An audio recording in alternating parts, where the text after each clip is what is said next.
Flow, The Psychology of Optimal Experience by Mihaly Csikszentmihalyi is a groundbreaking work that explores the concept of flow, a state of complete immersion and focus in an activity where one loses track of time and self-consciousness. Csikszentmihalyi, a pioneer in positive psychology, introduces this concept as the key to living a fulfilling and meaningful life. Introduction. Csikszentmihalyi begins the book by examining the nature of happiness and well-being. He challenges the common assumption that happiness is directly tied to external conditions, such as wealth, status, or material possessions. Instead, he argues that happiness is a state of mind that can be cultivated by controlling one's inner experience. The key to achieving this state lies in the ability to enter the flow state. Chapter 1, Happiness Revisited. The first chapter introduces the concept of flow and its connection to happiness. Csikszentmihalyi defines flow as a state in which people are so involved in an activity that nothing else seems to matter. This state of optimal experience is characterized by a sense of effortless action and deep enjoyment.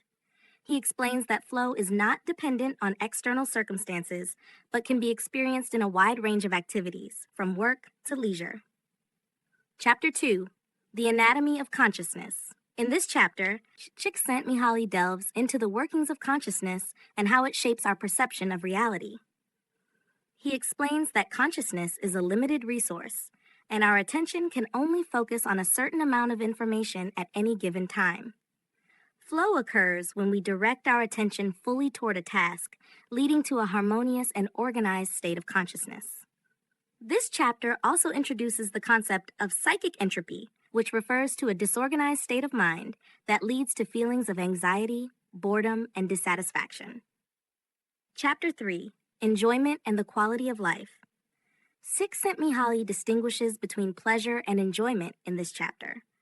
While pleasure is a temporary feeling that results from satisfying basic needs, enjoyment is a more profound and lasting experience that comes from engaging in activities that challenge and stretch our abilities. Flow is described as the pinnacle of enjoyment, as it allows us to experience a sense of mastery and fulfillment. The chapter also explores the conditions that lead to flow, such as having clear goals, receiving immediate feedback, and balancing challenges with skills.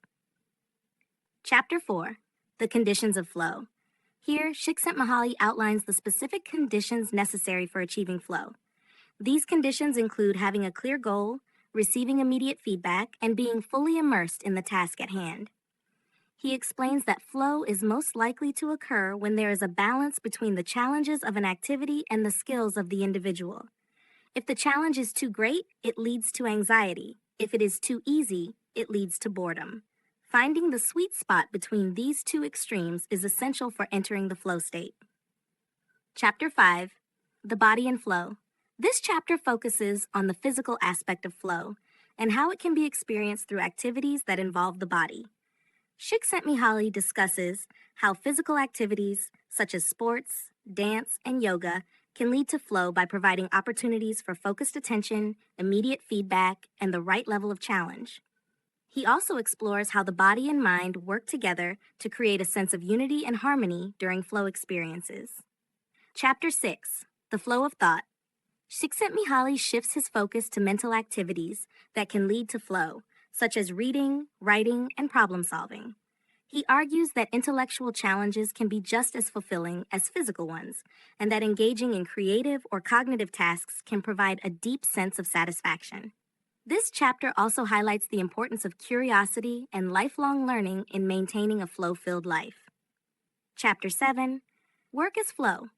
One of the key insights of the book is that work, often seen as a source of stress and frustration, can be a major source of flow. Csikszentmihalyi explains that people can find flow in their work by setting clear goals, seeking challenges that match their skills, and focusing on the process rather than just the outcome.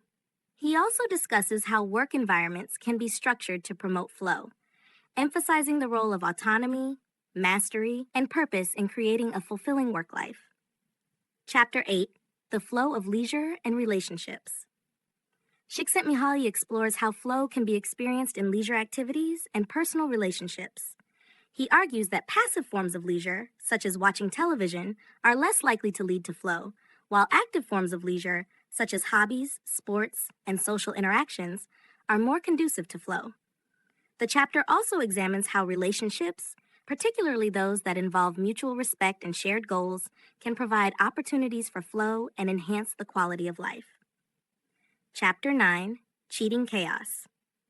In this chapter, Csikszentmihalyi addresses the challenges of maintaining flow in a world that is often chaotic and unpredictable. He discusses how individuals can develop resilience and adaptability to cope with difficult circumstances and still find flow in their lives. By cultivating a sense of purpose and maintaining a positive mindset, people can overcome obstacles and continue to experience flow even in the face of adversity. Chapter 10, The Making of Meaning. The final chapter of the book explores the relationship between flow and meaning. Csikszentmihalyi argues that a life filled with flow experiences is also a meaningful life, as flow helps individuals align their actions with their values and goals. He emphasizes the importance of creating a sense of coherence and purpose in life by pursuing activities that contribute to personal growth and the well-being of others. Conclusion. Flow, the Psychology of Optimal Experience, offers a comprehensive framework for understanding how to achieve happiness and fulfillment through the flow state. Csikszentmihalyi's research shows that flow is not just a fleeting feeling of enjoyment, but a fundamental aspect of living a good life. By learning to cultivate flow in everyday activities, individuals can enhance their quality of life and find deeper meaning and satisfaction.